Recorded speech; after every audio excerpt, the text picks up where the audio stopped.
हिम्मत हारने वाला नहीं हूँ, बात तो पूरी करूंगा आपके सामने। तो अब आप सोचो कि अल्लाह ने रोजा नमाज हज ज़कात से पहले पढ़ने का हुक्म क्यों दिया?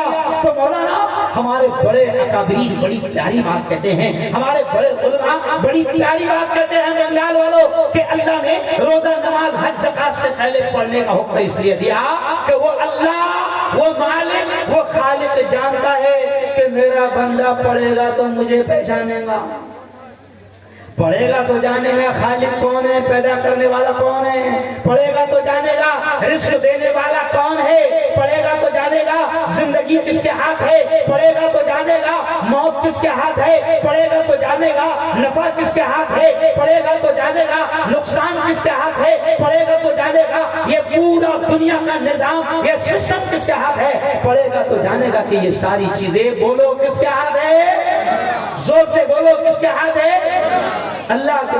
तो इसलिए उसने पढ़ने का हुक्म दिया। और आज हुकूमत क्या कर रही है मालूम? हुकूमत ये कर रही है कि वो चाहती है कि मुसलमान खास तौर से पढ़ने ना पाए। मुसलमान सुनो, अब ये अहम बात जो मैं बिल्कुल आखिरी में कहने वाला था कि हुकूमत ये चाहती है, हुकूमत ये कोशिश कर रही है कि मुसलमान किसी भी हाल में पढ़ने ना पाए।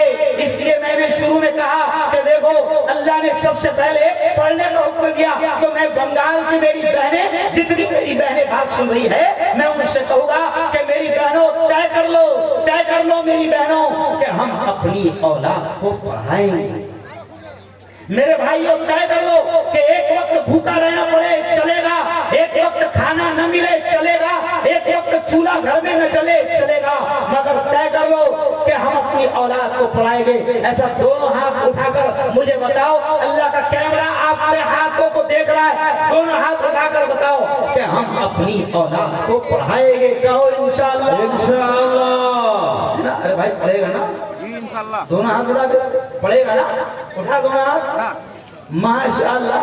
अच्छा आओ, और अब मैं क्या कहूँगा कि ओ जवानों,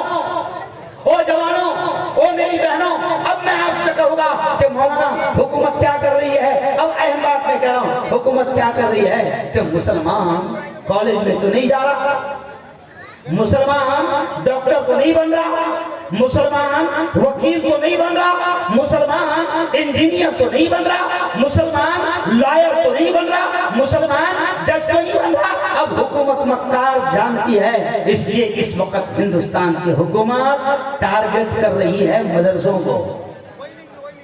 किसको टारगेट कर रही है? अरे बोलो, मदरसों को। अभी आपको मालूम है ना कि आसाम में वहां की जालिम हुकूमत ने कितने मदरसों को निशाना बनाया? अरे खुदा का शुक्र है बंगाल वालों, अभी आपके पास, आपके यहाँ जालिमों की हुकूमत नहीं है। इसलिए फिर मैं इशारा कर रहा हूँ कि कुछ भी हो जाए, जालिमों को आने मत देना, जालिमों को की ताकत को बढ़ने अरे बोलो मत देना।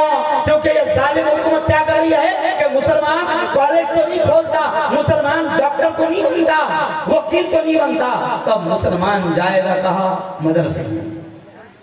तब मदरसों को टारगेट किया जाए। तो हम भी तय कर ले कि कुछ भी हो जाए, हम भी तय कर ले कि कुछ भी हो जाए, हम मदरसों को बंद होने नहीं देंगे। कहो इंशाअल्लाह। आखिरी में मैं ये पॉइंट बोलूंगा, मुझे याद दिला देना, लेकिन अब मैं एक पॉइंट बोल रहा हूँ कि देखो तुम्हारी कीमत कितनी है, ईमान वाले की कीमत कितनी है, मुसलमान की कीमत कितनी है, मैं आपको बता रहा हूँ कि अल्लाह, मेरे भाइयों, अल्लाह हमसे इतनी मोहब्बत करता है कि अल्लाह ने कहा कि धरती पर, जमीन पर एक ईमान वाला भी बाकी रहेगा तो एक ईमान वाले के लिए मैं पूरी दुनिया को चलाऊंगा। तो हम तो इनसे भी कहते हैं कि ज्यादा उड़ो मत, ज्यादा बदमाशी करो मत, क्योंकि हम हैं तो तुम हैं। नहीं समझे? हम हैं तो तुम हैं, और अगर हम डूबे तो हम तो डूबे हैं सनम, तुमको भी ले। अरे बोलो ना यार, कहावत सुनेगी नहीं? हम तो डूबे हैं सनम, तुमको भी ले डूबेगे।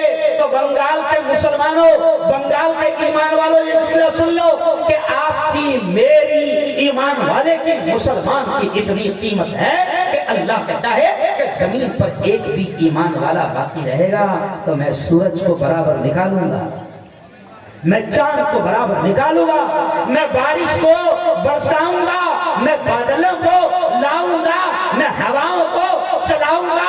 ایک ایمان والا مسلمان اگر زمین پر باقی رہا تو اللہ کہتا ہے میں پوری دنیا کے نظام کو، پورے سسٹم کو چلاؤں گا۔